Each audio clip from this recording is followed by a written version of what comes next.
Ruby, thank you so much for joining me today on my podcast. It's my pleasure, Rob. Yeah, this should be easy. It's just like us having a conversation from 10 seconds ago until now. It's a continuation. It's a continuation of our conversation. So, and I've said this to you many times before.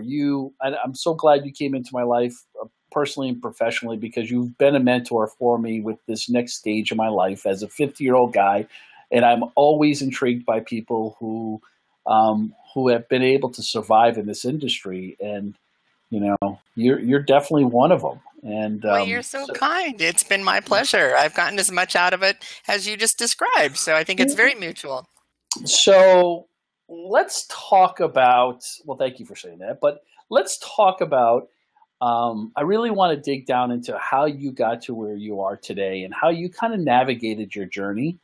And I want to talk about that. Then I really want to dive into kind of where you see the landscape in the industry from what you do as a fan experience expert. And let's talk about how important that is now and the focus of what organizations, not only just sports, but hospitality, hotels, and amusement parks, and how that has changed now as to when you first started in the industry, talking about that. So all of that said, I know there's 5 questions in that one sentence. There was like about 6 or 7 in there. No problem. I'll just play those right back to you. I remember what I asked you. So why don't you start with just how did you start off? Like, what was the foundation blocks for you and where you started? Well, I'll tell you, the number one thing was I was a coach, and I lived to be on the pool deck helping little 8 and under swimmers, or actually probably 5 and under swimmers, learn how to get from one end to the other, and then worked my way up in the ranks and got to be an all-star coach. And 20 years on the pool deck, you've seen just about everything, and I absolutely loved it. That's what I went to college to do, and that was what I really felt like that was going to be the rest of my life. And then about 15, 16 years into it, I developed this really bad cough, and we couldn't figure out what was causing it. And the doctors identified that I had hypersensitive pneumonitis. It just took me 5 years to figure it out. So at about the 20-year mark, they told me, we figured out what it is. You're allergic to the pool air, and if you don't quit your job, you're not going to get healthy again. So no, I don't think you understand. I'm a swim coach. What do you mean quit my job? And, I describe it to people that, on our wedding day, my husband lifted the veil and he was quite sure I would have the stopwatch and the clipboard in my hand because I just lived that way. I lived in sweats and, I coached, and then I also ran recreation facilities, aquatics facilities, during the day, because I had a team I coached in the morning and a team I coached at night. And that was just the way it was. That was my lifestyle. So when she said I had to quit my job, I'm like, I don't think you understand. So trying to make that transition, the first thing I did, I went from aquatics facility management over to recreation facility management, and thought that might be, a good transition to get me out of the pool air, because the pool air was what was making me sick. It was never chemical related. It was just being in that pool damp environment all the time. So unfortunately, that didn't work, but I did get some more experience in the job market, and took my new energy that I had to, motivate somebody and teach them something, as you do as a coach. I started doing that as a recreation facility manager, and loved these classes I was taking and learning how to be a better trainer and a better manager, because they never teach you that stuff. They just promote you and say, figure it out. Mm-hmm. And so at that point, I found the National Speakers Association Colorado chapter and started going to meetings and learning how to be a better trainer, most of all. I didn't really think about it as a profession. It was just to support my livelihood. And, I really liked it. Mm-hmm. I really liked it. So that was about 25 years ago when I made that transition. And, I spoke for free for 2.5 years, and then said, I guess, somebody finally asked me, what do I charge? I figured that was a good sign that I might be able to charge. And the rest is history. Who knew that 20 years later I would be the president of the National Speakers Association and traveling around the world representing the United States, and have 29 sports teams that I do training for. So yeah, how was that for a little window of 40 years? Yeah, that was perfect. All right, good night, everybody. Sorry. So let's take it back a step, because there was a point where, you're running the facilities, you become more involved in the association, and you were training staff at the rec facilities to handle customer service at that time. Yep. All right. It was front desk operations, and working with all the people who buy season tickets or members who come in with an annual pass and those kind of things. So what was that aha moment when you either got on stage or you were at one of these conferences and you said, you know what, I could do that. I want to be up there. Or that time when you're up on stage to speak at one of these, did you come off that stage or think about, you know what, this is what I want to do? I will tell you that after coaching for 20 years and then stopping coaching, there was a void, a big void. And I didn't know how bad it was until I got up in front of a group and they leaned in and they started listening. And all of a sudden I had my swimmers back. They just didn't have any swimsuits on. They weren't naked, thank goodness. But even though they tell you to look at them naked, that's the craziest advice I've ever heard. Right. And I had that adrenaline and that, wow, I felt fulfilled of being able to help somebody. And, go back to what I said just a few minutes ago about that whole, they promote you, but they never teach you how to manage or lead, and you have to figure it out yourself. So these were some of the classes that I started teaching, and, you would see a student in the classroom, and all of a sudden they would lean in, that you could see the light bulb above their head. It was awesome. Mm-hmm. And so that really gave me that feeling that I used to get when the swimmers would do well and the kids would set their goals and they would be able to achieve them. I mean, it was that same kind of, wow, this is awesome. So that was the day that I realized that, yeah, I think I could do this. So when did the transition happen from, working and speaking at Park Recs and working on that customer service? When did that transition over to working with teams and knowing that teams needed help with their fan experience? There's two steps in there. The first step was I really did speak for free for 2.5 years. I had my main job working about 60 hours a week at the rec center. And then I would take my nights and weekends and any vacation time that I could and go speak for a group. And, a lot of the recreation facilities here in town, in Denver, they wanted the training. So I was like, hey, I'm happy to do that. So I got about 200 programs under my belt speaking for free. And that really made a big difference for me. And then about 3 years into my not being able to coach swimming anymore, I just had this bug and I really felt like I was going to, there's something going to happen. And I knew that it was going to be good because I was finding out what I wanted to do. And my boss's boss's boss, I think, called me into the office at where I worked and said, we know you want to be a speaker and we know that we need someone to do all our training. So we know you want to quit your job and start your own business, and we'd like to be your first client. And so it was an amazing, one of those moments where you're like, wow, that changed my life right there. So I left the organization one day as a full-time employee, and the next day I was a consultant, and I did that for 3 years, and it allowed me to get, into that being able to speak and make a living instead of starve that first couple years. So I had a nice contract with them. And then the more I got involved with the National Speakers Association of Colorado, the more I got to know a variety of people. And there was a mentor of mine, Tom Dirth, who he ironically was a technical trainer, and he'd worked at Honeywell for a long time. And his two best friends at Honeywell, after they retired, went to the Denver Broncos to do guest relations just as for fun. And so they called him and said, hey, we're building a new stadium. We need some help and some customer service training. And he went to the first meeting and he said, this is not for me, but he'd been mentoring me for a while at that point. He says, but I do know who can do this. So he called me in, we did the meeting, and I worked with the Broncos for 3 years as they built up their new facility. And they told the Bills told the Colts told the Steelers. So, it really, it sounds like it was just like an overnight thing, but that was about probably 8 years into my career. Mm-hmm. And it made such a difference for me. Like you mentioned a mentor before, that's what it's all about. When you have a good mentor and they look out for you and teach you what you need to do, they share their mistakes with you. You make sure you don't do the mistakes and you listen to what they have to say, and life is better. It's interesting because I did a keynote at a college in Manhattan a couple of weeks ago, and one of the students asked me, well, I know there's so many different ways that you get involved in sports, but what is the best way? The book I wrote is How Do You Land Your Dream Job If Your Dad Doesn't Own the Team? It's the title of my book. I love it. Right. And my number one answer always is volunteer. Just volunteer. Yeah. And how many of your keynotes and training sessions did you do for years? You did it for free. Yep.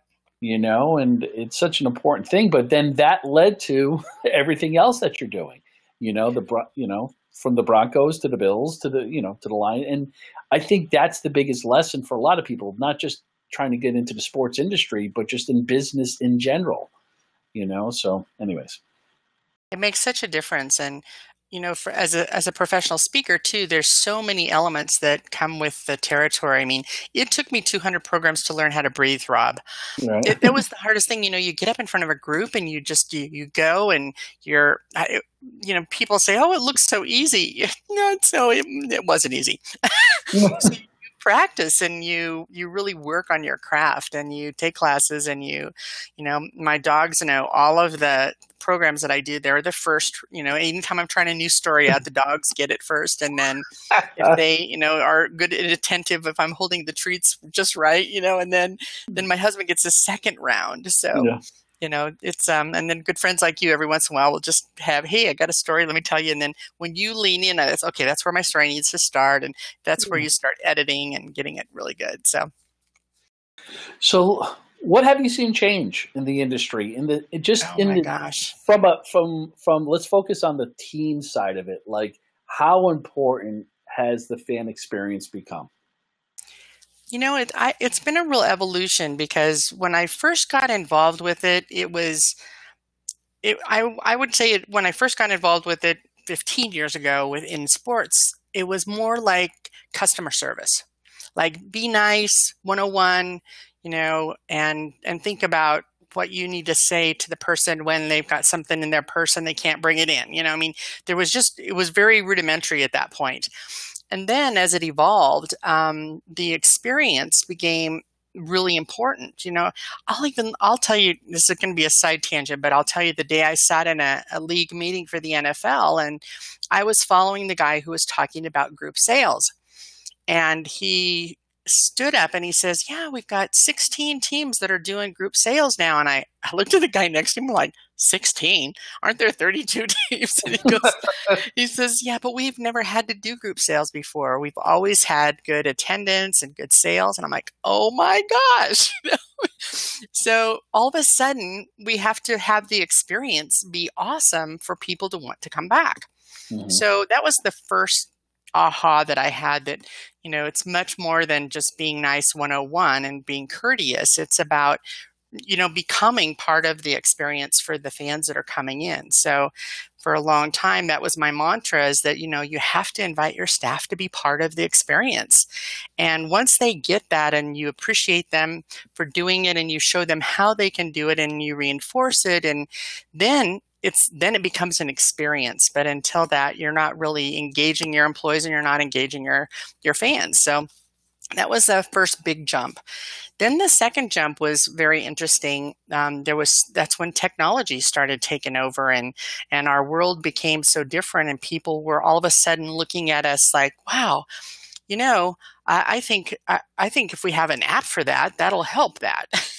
And so it was frustrating what had happened at first because it was like that was going to replace, that was the fan experience, was all the electronics and the Wi-Fi and the connectivity in the building, and they were focusing on that. But then I was able to help them realize that that is important, and I became aware that it's very important, but there's so much more to it. So the third revelation or evolution was then that it's a mixture. It is technology, but it's about how a fan feels from the very get-go. You know, when they look on the website and they find the seats that they want and how they choose their seats, and then they get there and they know where to go, and the parking's good and the experience going in is positive and nobody throws up on them during the game. And I mean, all of those elements became even more important then, because people realized how important that, if they want a long-term season ticket holder to be loyal and,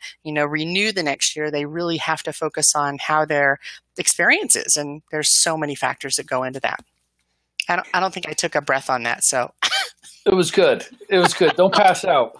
okay. You know, the one thing that when I was a cast member at Disney, and when we went through the training there, the one thing that they talked about, and it was eye-opening, and it was pretty important. They said there's more interaction at the parks with the lowest paid cast members of the entire company. You know, so you're relying upon low hourly employees or cast members to basically create the best fan experience possible. You know, it's the cast members at the rides or at the front taking tickets, or the guy picking up the trash. You're right. absolutely right. Yeah. In food service. And that's parallel to the sports industry. Absolutely. You know, your security guards, your ticket takers, part-time hourly employees, you're relying upon them. And do you find that is a challenge with a lot of sports teams even today? Oh, it's a huge challenge because some of the circumstances that they have to work in. I mean, think about Miami in August being a parking lot attendant.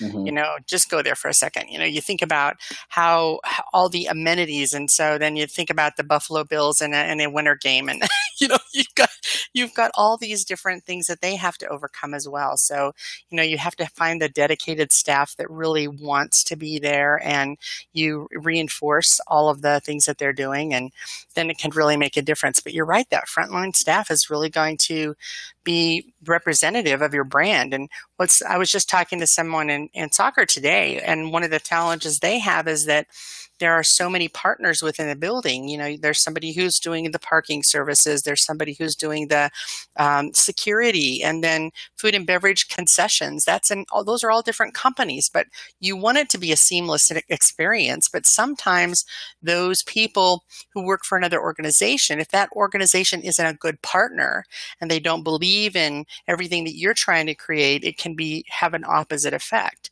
And that's one of the biggest challenges when I go in, is that we get everybody together in the same room and we talk to all the partners at the same time as we talk to the staff, because you have to have everybody on the same page.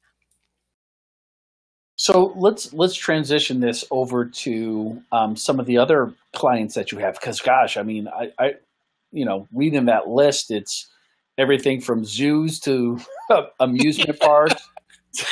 Yeah, it's kind of leisure, sports, and entertainment.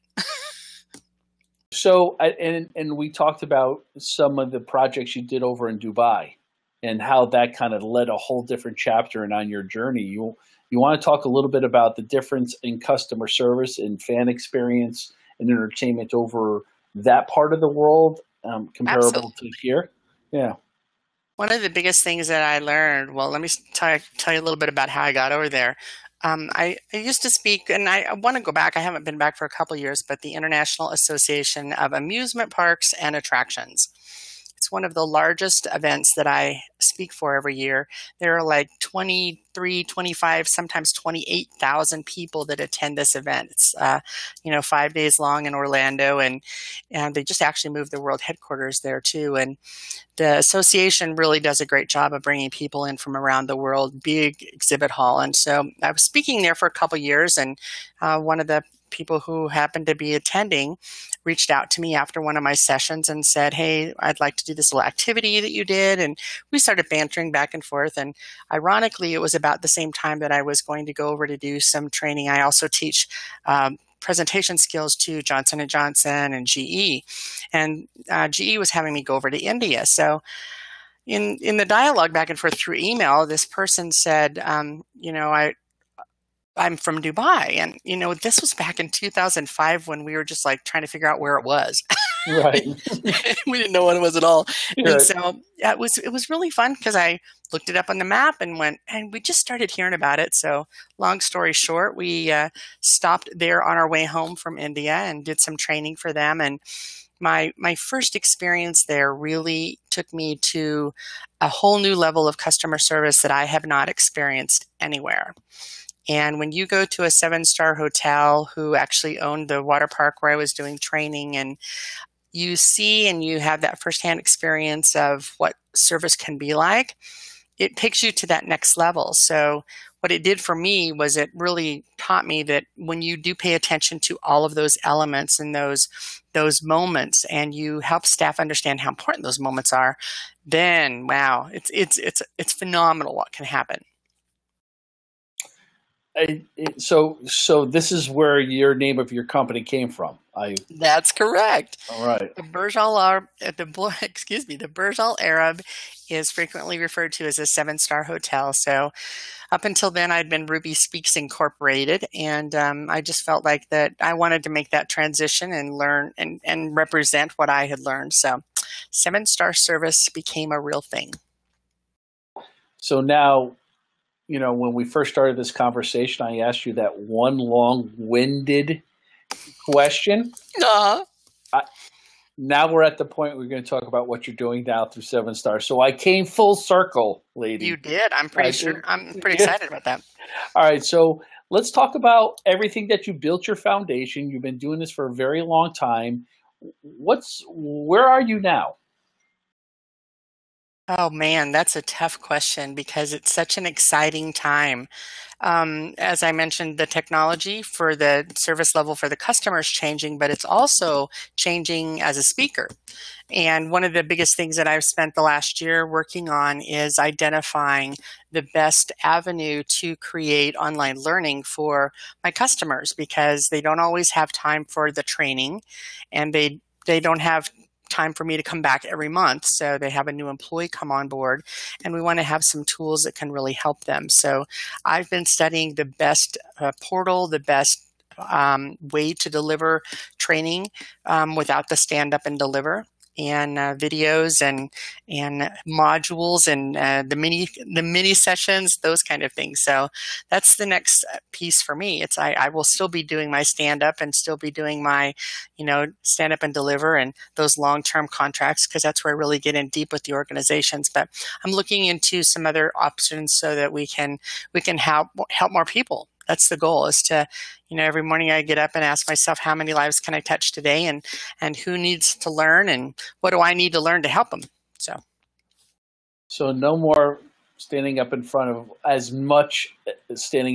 audiences anymore, imagining that they're naked. So that's well, I never did that, and I'm so glad. It honestly is the worst advice I've ever heard anybody give anybody.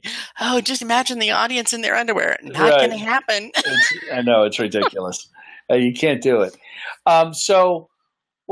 The online learning space, I know we talked about this a lot. I'm really, really, really intrigued by it. And it's definitely something I see from a higher education standpoint, that everybody's starting to transition because people learn differently. I mean, you can learn how to program anything you needed to.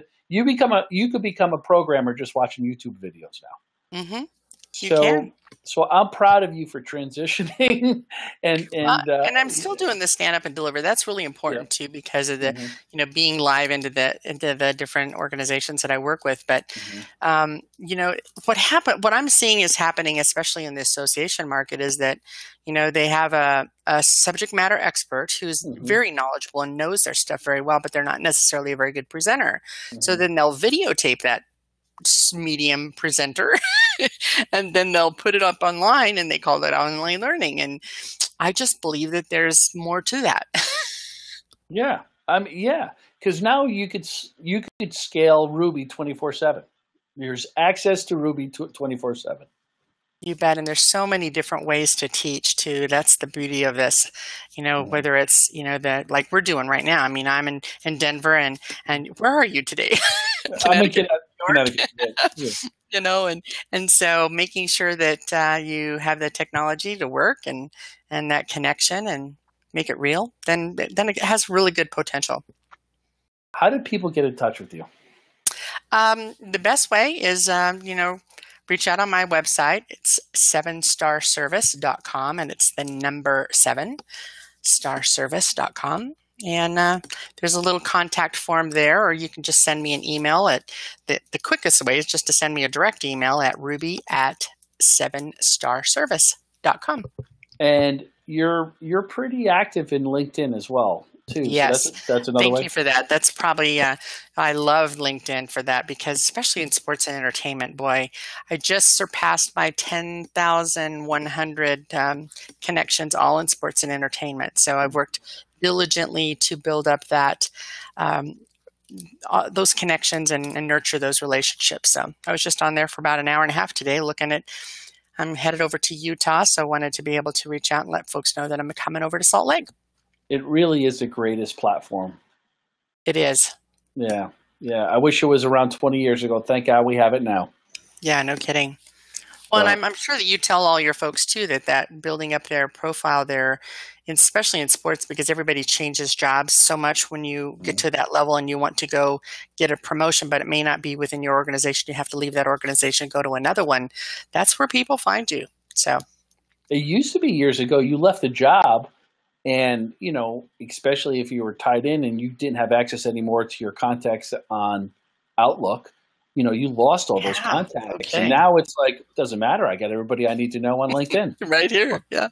Take my contacts, but yeah, it's pretty interesting. I mean, I use LinkedIn religiously. I just think it's not just prospecting, but the content you put out on LinkedIn can tell your story without having to be salesy, and I think you do a great job of that. Well, thank you. Yeah. I appreciate that.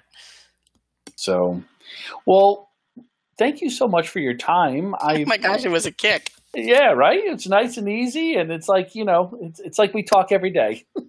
Absolutely. So, well, thank you so much. I couldn't thank you enough, and again for everything that you have done. You've helped me at a time when I got into that transitional part of my life and my career, and you've helped me navigate and really focus on kind of the areas that I wanted to go to. And I think of a mentor. I've had so many through my career, as you have, and mentors become friends. And we do it because we want to help each other and help other people out. So I have many people that I am a mentee to as well, or a mentor to. And, so we just keep on going. So thank you so much for your time, Ruby. This has been great. Hey, if I can put one more plug in there too. Yeah. The National Speakers Association is a great group that really does make a difference in, being able to present either as a professional speaker or for your job if you're learning how to present as an executive. So check them out. It's nsaspeaker.org. And or you can just Google National Speakers Association, and every state does have their chapters. And those are beautiful things that, can help you enhance your career, all of the things that you do in your career. So just wanted to throw in a little plug for them as well. Love it. Love it. All right. Well, thank you so much. My pleasure. All right. Talk to you soon. Okay. Thanks, Rob. Take care. All right. Bye-bye.